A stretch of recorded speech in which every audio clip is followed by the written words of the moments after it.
langsung waspada, tetap aja deh, tetap kita beraktivitas secara biasa, termasuk saya ya, kafe juga masih buka. Ketika tingkat kematian meningkat, gitu kan, baru pada sadar. Dan itu virus sudah menyebar kemana-mana. Bahkan di Jakarta itu Pak Anies Baswedan tuh, ayo nih kita harus tutup nih, begitu dah. Maka solusinya perbedaan karakteristik Vietnam, kenapa tidak ada yang meninggal, langsung dia sekian selang berapa minggu selesai virus dari dia, gitu kan, dia juga yang selesai duluan. Nah kita alam nih di sana nih, ini virus nih gara-gara apa nih, itu masih suatu fenomenal. Oke, silakan yang mau bertanya. Ada lagi. Oke, pertanyaannya lagi itu, ini gimana nih ekonomi Islam menanggapi krisis yang ada di... Oh, ini ada.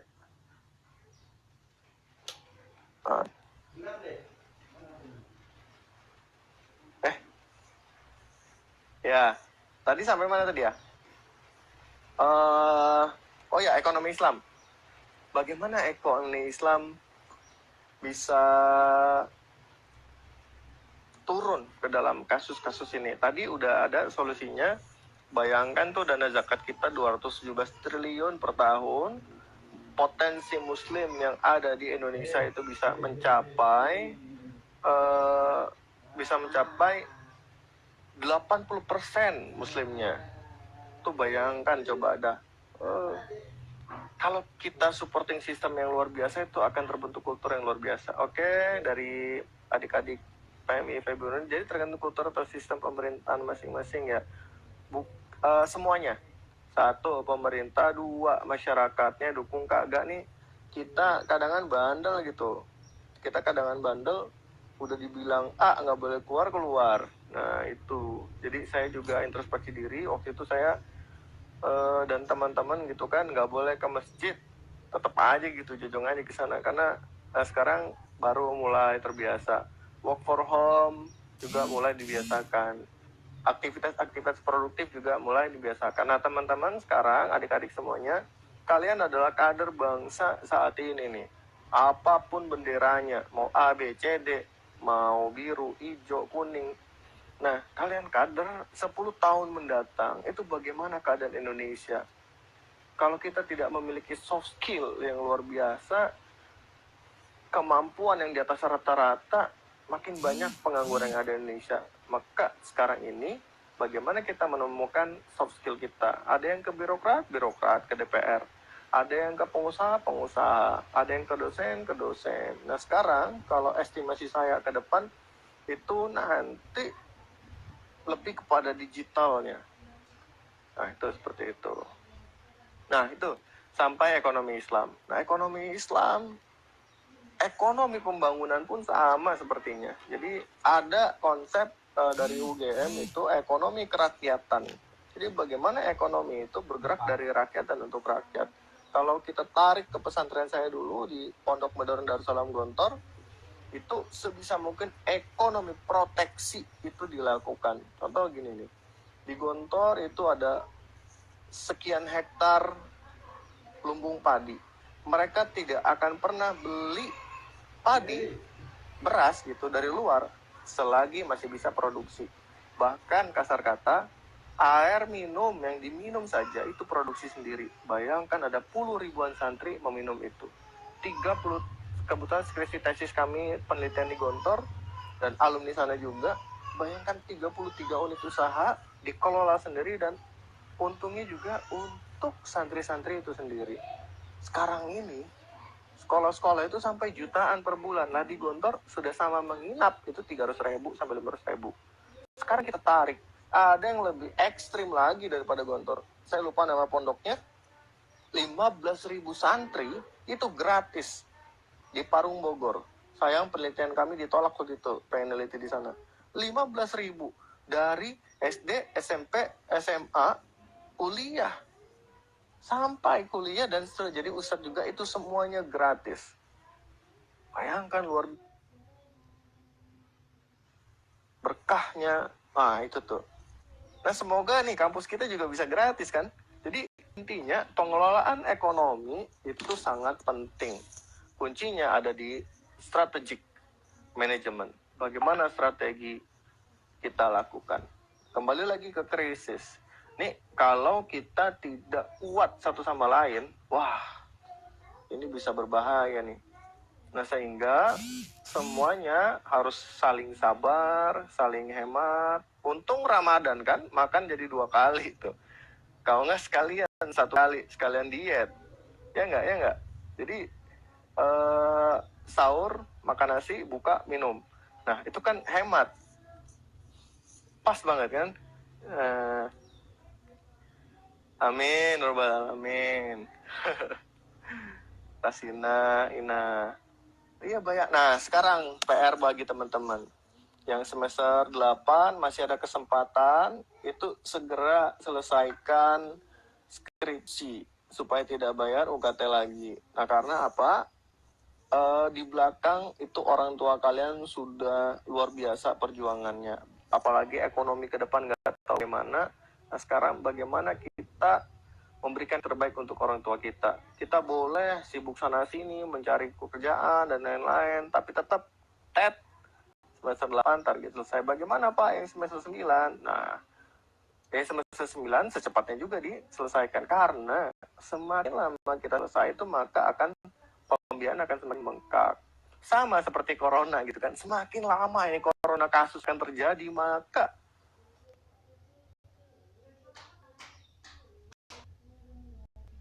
pendapatan akan susah didapatkan. Bayangkan yang bukan PNS, yang orang tua kita yang fokusnya berdagang, itu dari mana pendapatannya coba? Waduh, itu yang begitu mengerikan. Selain program-program dari pemerintah sudah ada tuh kartu prakerja, namun yang paling penting adalah tepat atau tidaknya. Selain kartu prakerja juga tadi sudah kita sebutkan, Nahdlatul Ulama sudah kuat, Muhammadiyah sudah kuat, saling support sama lain, memberikan bantuan-bantuan, bahkan mahasiswa-mahasiswa kita juga ikut turun coba, perbankan syariah, ekonomi syariah, akuntansi syariah, MBS. Itu saya rasa hal yang luar biasa ya, kepeduliannya. Kita juga harus iri itu dengan ada mu'alaf. Bayangkan mu'alaf di Yogyakarta, dia menjual 2 rumahnya, satu berapa mobilnya gitu, ada 12 miliar tuh.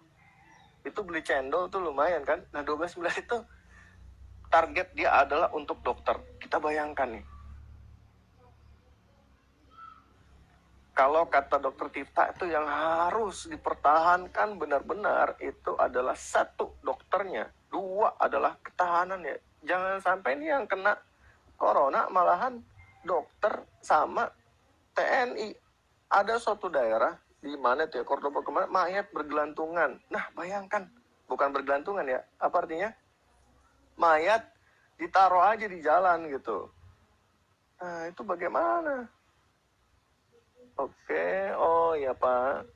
Salah satu peristiwa menarik lain, kebijakan negara seperti itu kan banyak dikeluhkan masyarakat kecil atau masyarakat jarang keluar, tapi kalau tidak keluar mereka tidak bisa makan. Oke, saya sangat setuju ini ya, karena juga kampung orang tua saya itu ada di Kalianda, di pesisir, itu benar tuh. Kalau nggak bisa dia keluar saling berjualan, ya mereka bagaimana gitu, menghidupi keluarganya. Yang lebih ekstrim lagi ada di mana itu ya, daerah Cirebon apa ya, dia dari Padang, ini jauh, ini kota loh, bukan desa lagi.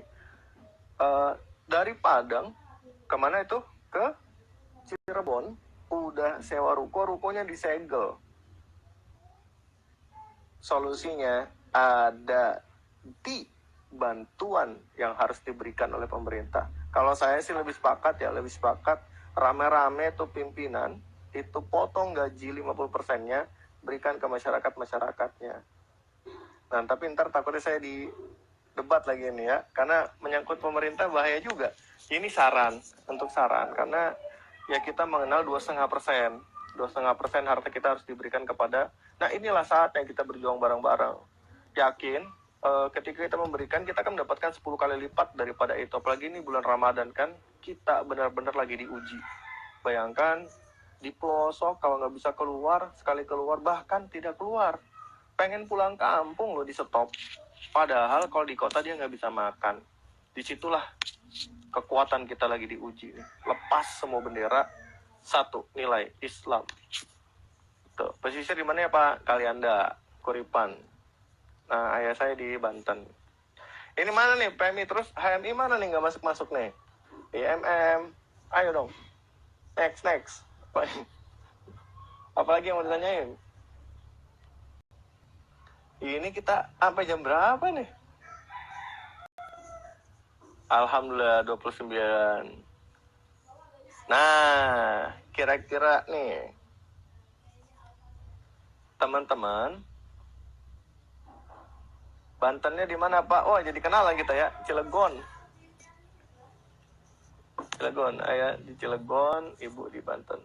Nah, terus sekarang bagaimana nih peran mahasiswa supaya tidak terjadi krisis satu nih?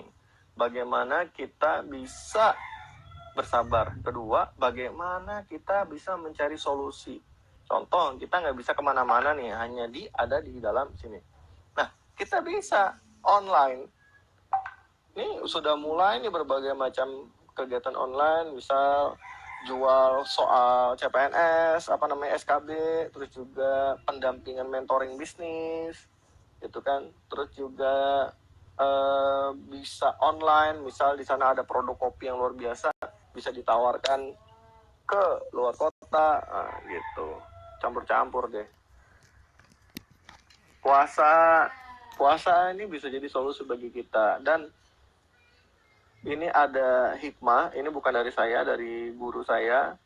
Jadi selain hikmah untuk diri kita sendiri, yang paling terbesar adalah waktu itu, maaf jika ini berbeda pendapat ya. Kenapa sekarang kita wajib pakai masker semua ini? Saya nggak pakai masker karena di rumah ya.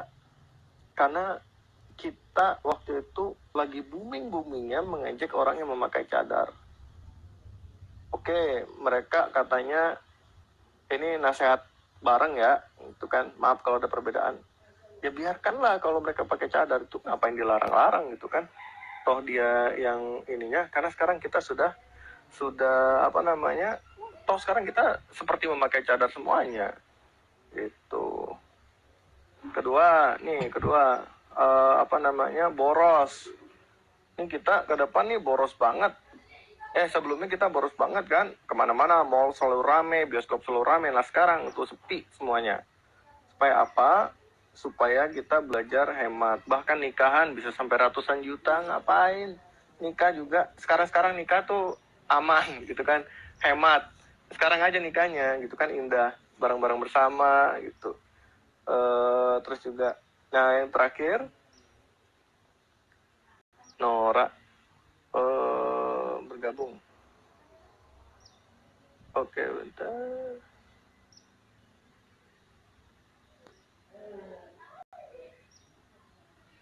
Udah ya. Terus apa lagi Pak, bagaimana? Nah ini udah mulai aktif nih solusinya. Diskusinya. Kalau setiap warga yang mampu sadar akan zakat, misalnya negara kita subur. Betul. Bayangkan zakat itu 2,5% ketika. Halo? Ya. Salah. Nah, bayangkan Islam itu 2,5%. Yang saya wawancarai kemarin dari Kristiani itu 1/10, berarti 10% dari gaji dia. Kita masih belum ada apa-apa. Nah, maka kita punya platform sedekah, gitu kan, kita punya platform infak, wakaf, dan lain-lainnya. Nah, itu yang hebatnya lagi itu dari mereka yang Kristiani 1/10 diberikan kepada gereja mensetor pusat memberikan ke titik-titik yang diperlukan. Sama kita juga gitu, ada LAS, ada Basda, ke Basnas, nah itu kuat nih. Selanjutnya Pak, bagaimana ke depan Indonesia dari Pak Hendro menyikapi hal yang dialami Indonesia saat ini? Oke, terutama ya pertama nih kita harus berdikari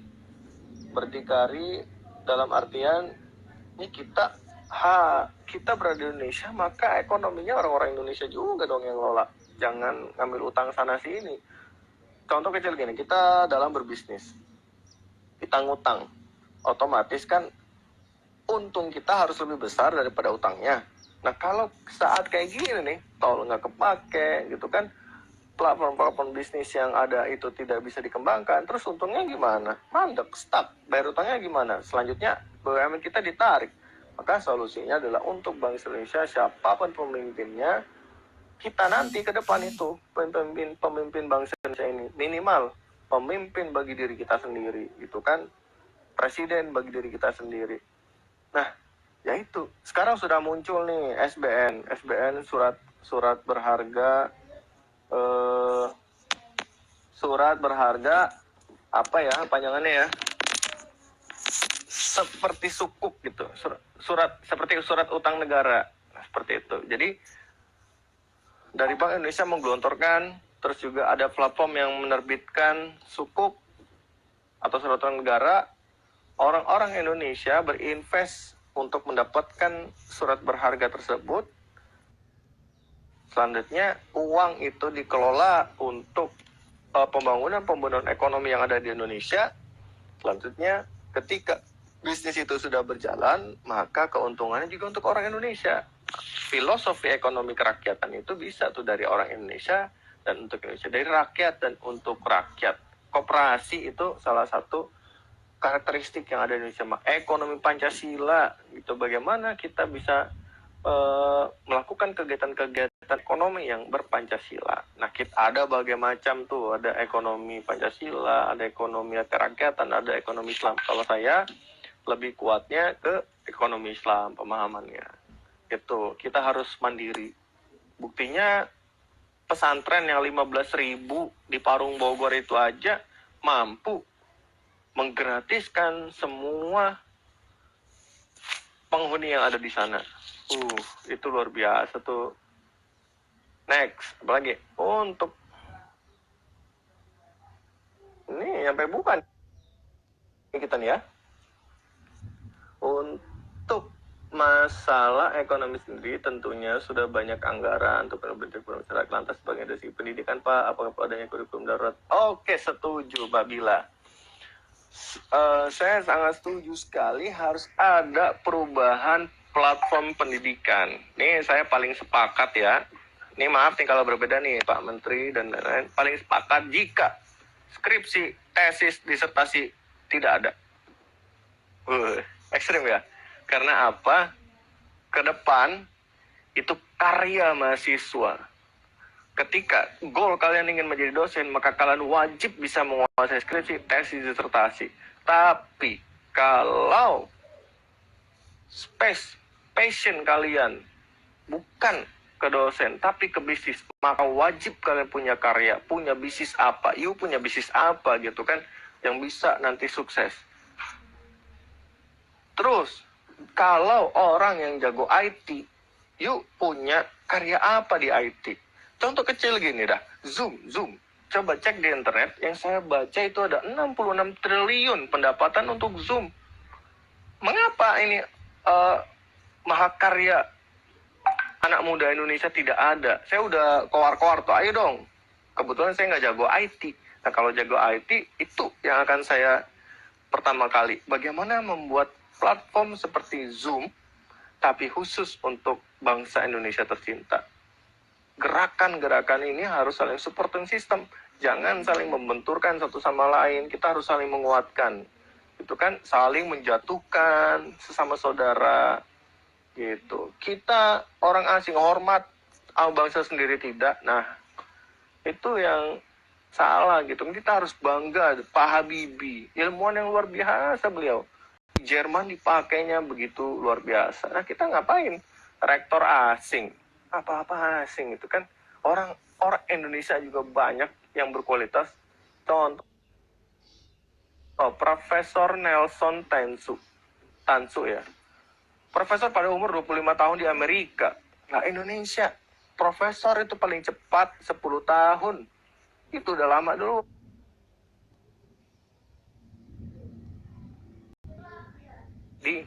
Berdayakan. Nah, itu kan bisa hemat biaya juga. Next, apalagi? Pertanyaan dari saudara Betty. Oh, ini Cindri ya? Cindri gabung nih harus nih. Oke, Cindri. Hah? Kok tidak dapat bergabung, Cindri?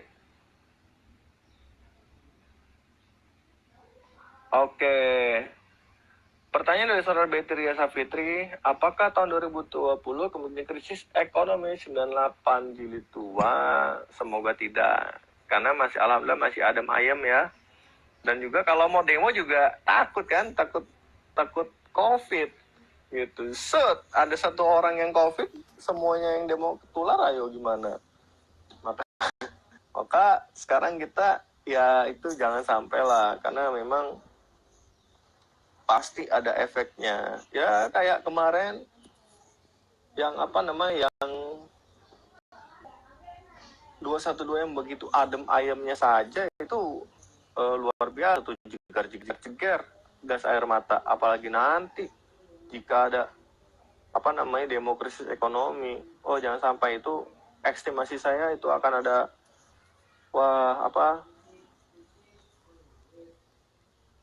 ada accident pastinya jika itu terjadi. Maka sekarang ini kita harus saling menguatkan. Nah, ya contoh kecil, misalnya teman-teman di sini ada bapak ibu menjadi dosen, ya permudahlah mahasiswa. Ini jangan ditelepon susah gitu kan, di SMS nggak dijawab. Setuju nggak mahasiswa? Coba mana jawabannya? Tuh, beraninya di belakang doang, di depan dong. Nah, terus juga untuk mahasiswa, bagaimana kita memberikan yang terbaik untuk orang tua kita secepatnya. Karena semakin lama kalian selesai kuliah, semakin bengkak ntar pembiayaan. Logikanya gini, guys. Kita boleh menjadi organisatoris, apapun kegiatan, kerja kuliah sambil kerja, tapi tetap kuliah yang utama, cepat-cepat ini selesai. Saran saya, semester 8 itu agak sedikit off untuk organisasi. Tapi selesaikan skripsi secepatnya. Setelah skripsi selesai, balik lagi ke organisasi, bantu habis-habisan untuk organisasi. Oke? Dan jangan ditinggal gitu. Tetap kita harus kembali ke rumah kita sendiri gitu ya. Oke, apakah perlu adanya kurikulum darurat? Saya rasa perlu kurikulum. Sebenarnya webinar ini di luar negeri itu udah lama ya, kuliah online. Cuman kita gara-gara baru jadi shock gitu bagaimana kuliah. Alhamdulillah itu kelasnya Cindri dan kawan-kawan semenjak COVID malah berkarya, mereka berani untuk membuat esai diterbitkan ke dalam koran online sih Mas Ian. Itu bayangkan kalau mahasiswa nih udah bisa berkarya seperti itu, yang koran offline ya, bukan online, satu koran di Kompas itu bisa dapat honor 1 juta rupiah. Nah, lumayan uang jajan. Dibayangin dulu dalam 1 bulan ada 30 opini yang diterbitkan oleh koran. Sekelas mahasiswa, wah itu bisa sangat-sangat nyaman. Next, mana lagi nih mau nanya nih? Kok nggak ada lagi nanya? Oh, udah banyak tuh di bawah-bawah.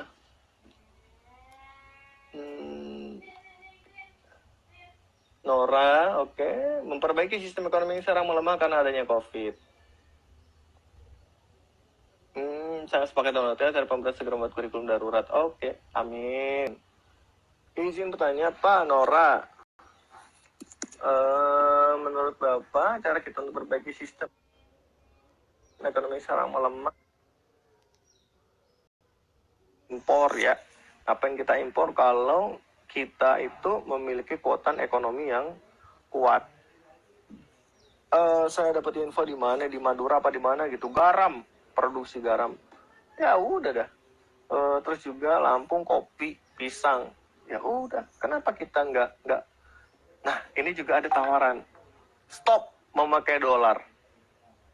Bingung-bingung tuh mereka. Kan yang bikin kita itu dolar naik, dolar turun, itu dolar kan? Ya udah, kita nggak usah pakai dolar aja. Ini gerakan-gerakan yang nyeleh ya. Wajar kalau saya salah ilmu karena memang saya pakai logika bisnis gitu. Logika bisnis, kalau kita nggak pakai dolar, maka Indonesia akan menguat rupiahnya. Kalau rupiah menguat, maka ketahanan ekonomi akan menguat. Maka stop dolar. Kalau nggak percaya, stop dolar. Semua 100% yang ada di Indonesia ini nggak pakai dolar, itu cepat atau lambat, wah, kita akan kuat ekonominya. Dan mereka akan kalang kabut itu dolar. Dan yang berbahaya nanti kita diganggu-ganggu sama mereka. Entah ada apa. Nah itu sih. Ya Pak Hendro, semoga penanganan kasus, peristiwa ini, amin. Ada penanganan khusus, amin, amin. Itu Cindri gabung setelah selesai penyampaian. Oh, sinyal. Nah, krisis sinyal terbukti kan? Padahal kalau Cindri di sini itu kuat gitu sinyalnya. Nah, ini di kampung aja sinyalnya susah. Bisa jadi tuh COVID juga susah sampai sana gitu kan. Di sini juga aman. Jangan juga ngasih tugas banyak, Pak. Cek tuh mahasiswa saya. Saya ngasih tugasnya apaan? Paling mudah kayaknya saya ngasih tugas. Ya nggak Cindri? Oke, next. Orang Indonesia cerdas nih, saya tidak mendapat penghargaan pengakuan. Oke, setuju Bu Nina. Jadi banyak sekali yang cerdas-cerdas. Ya, bahkan mahasiswa-mahasiswa kita juga cerdas gitu kan. Nah, sekarang adalah jika pemerintah tidak bisa memberikan penghargaan, ya kita lanjut aja terus gitu lanjut. Nanti insya Allah kita akan mendapatkan pahala yang luar biasa. Bagaimana menurut Bapak tentang belum adanya kebijakan kampus untuk peningkatan UKT mahasiswa? Nah, itu saya belum tahu tuh, karena posisi saya masih junior. Nah, Bu Nina juga sepakat dolar akan lemah oleh emas 7. Jadi, ya udah kita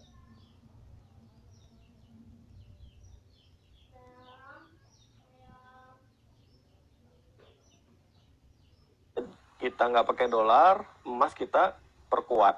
Gitu. Next. Ada lagi nggak? Apa lagi? Ayo, silakan bertanya.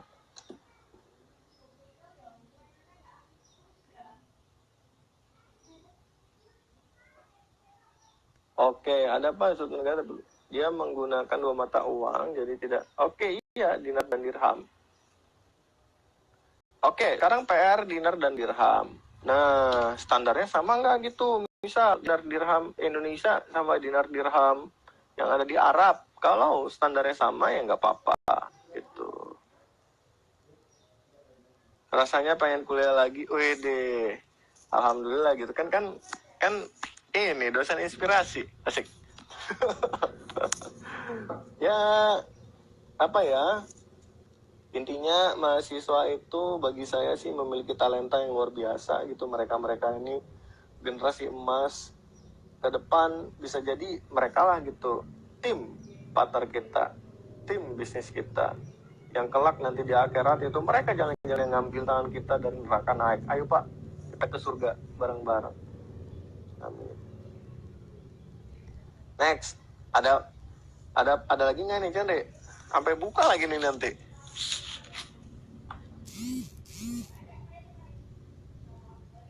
Ya, udah selesai apa gimana? Halo, Cindri.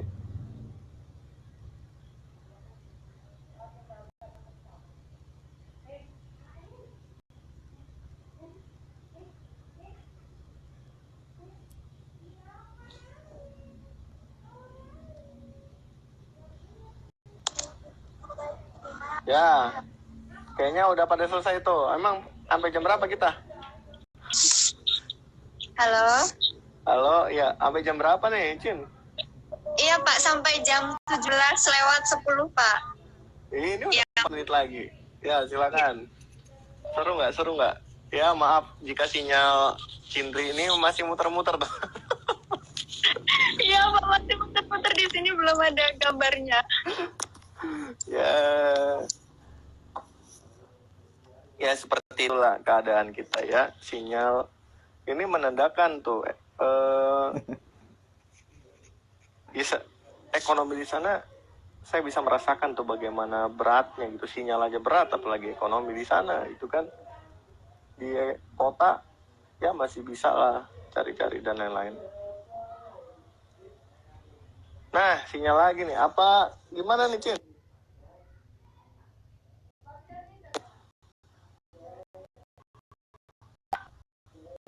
Ketengan.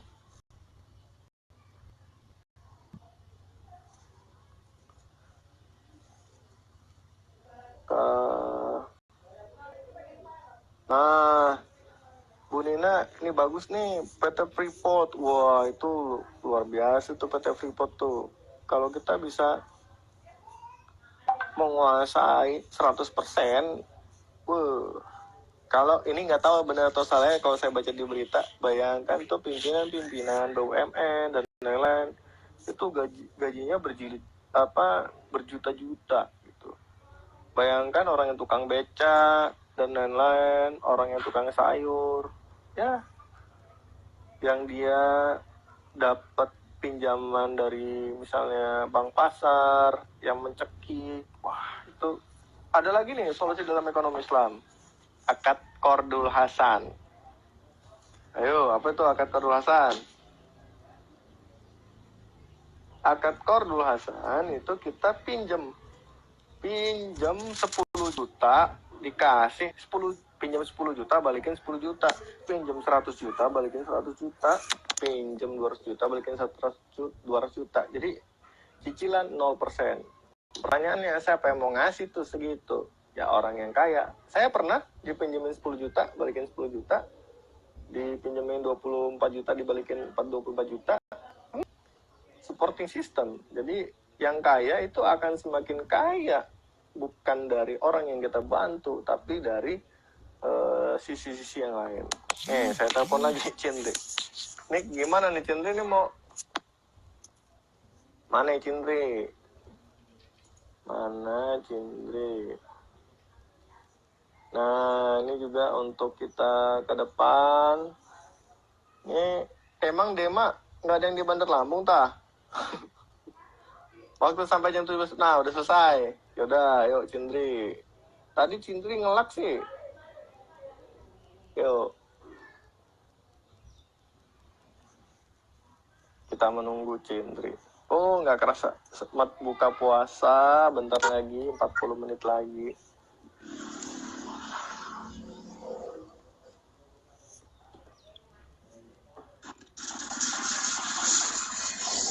Halo? Iya, halo Pak. Ya, ya udah Cindri tuh ngomong tuh. Ya, Ya, ngelak lagi.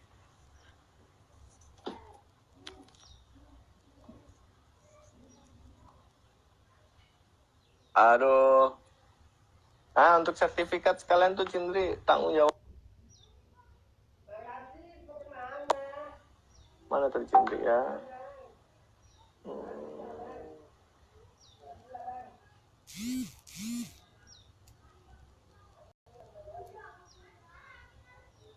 Saya Cindri. Set.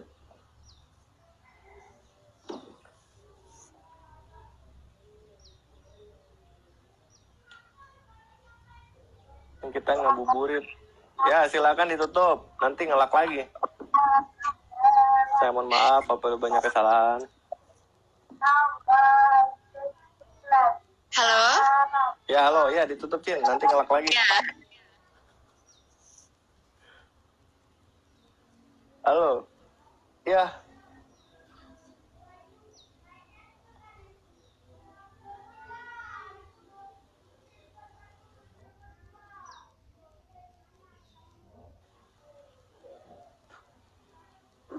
Mana? Sebentar ya. Kita supaya Cindri kalau ada sertifikat jangan sama kayak sinyal. Oh, Cindri no. Halo, Cindri. Menolak.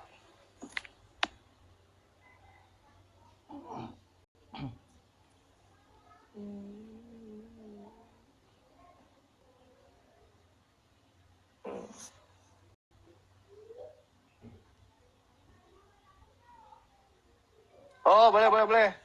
Coba closing statement para peserta gimana? Otomatis tuh pertama sinyal saya dan panitia mohon maaf apabila sinyal seperti ini di luar ekspektasi ya. Sinyal kedua saya juga pemaparan materi juga mohon maaf apabila masih banyak kesalahan, masih banyak tuh yang jago-jago. Oh, Bapak silakan. Oke deh, salam dari Maba. Oke, salam juga. Oke, closing statement dari saya ya. Kok dari peserta itu? Ya udah dari saya deh closing statementnya. Terima kasih buat teman-teman semuanya. Tetap perkuat persaudaraan. Kita semua satu bangsa Indonesia. Jika ada yang lemah, saling support. Minimal dari tetangga kita tuh. Kalau kita sama-sama susah, saling berbagi. Kalau kita benar-benar susah ya hemat. Gitu kan. Supporting system ini, integrasi, interkoneksi. Antara satu sama lain tuh harus saling kuat. Mungkin dari itu dari saya mohon maaf apabila banyak kesalahan. Wabillahi taufiq wa hidayah. Wassalamualaikum warahmatullahi wabarakatuh.